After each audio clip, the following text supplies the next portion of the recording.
So you guys might want to just talk through, how do we break down this business so that we're not stepping on each other's toes?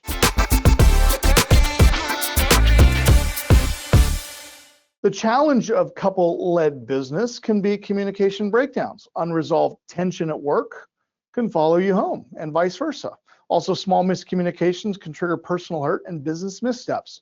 So on this one, I want you guys to make a note that when you are working together, okay, and you have set working hours, whether that be 8 o'clock in the morning till 5 o'clock in the evening, or 9 to 6, or 7 to 4, whatever you guys decide is the time that we're spending in the business, during those times, you are not husband and wife. And I've had to address this with a lot of employees over the years, they'll come into my office and they say, hey, I was just meeting with your wife. No, you weren't. You were meeting with the president of the company, because here at the office, she's not my wife. She is the president of the organization, okay?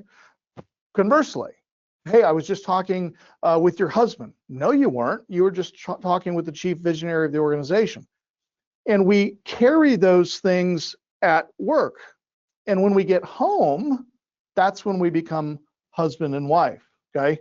And though we might talk about work, we will talk collaboratively, not as president and CVO, okay? So we want to separate the roles so that we can be home and be married and happy, but at work we can be co-workers and we can be executives and we can treat each other accordingly, okay?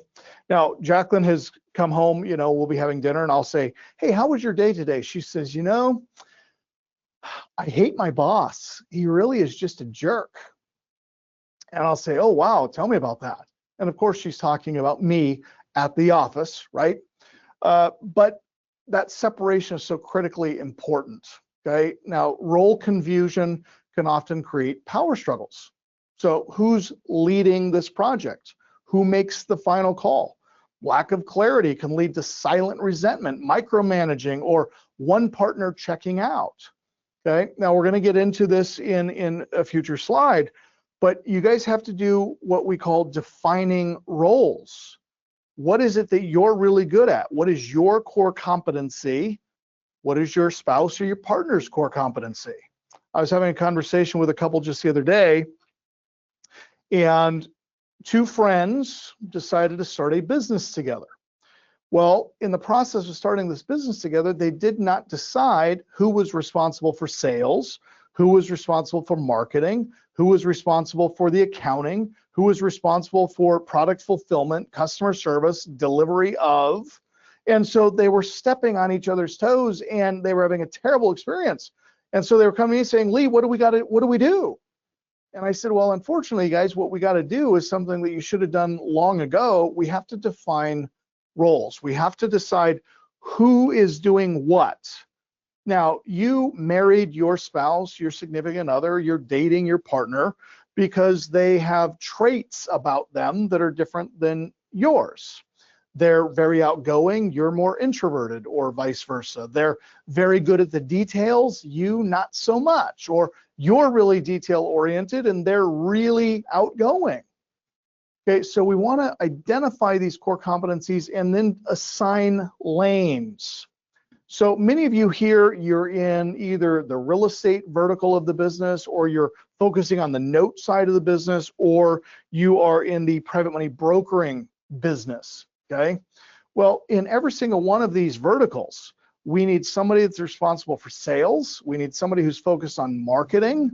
This is pulling the lists, getting the letters, posting things on social, making contact with the customer.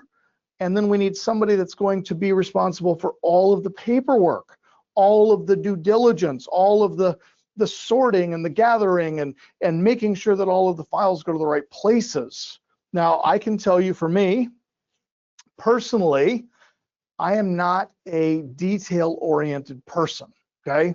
I can sell, I can talk to people, but if I got to sit down and fill out forms and do paperwork, we're in big trouble.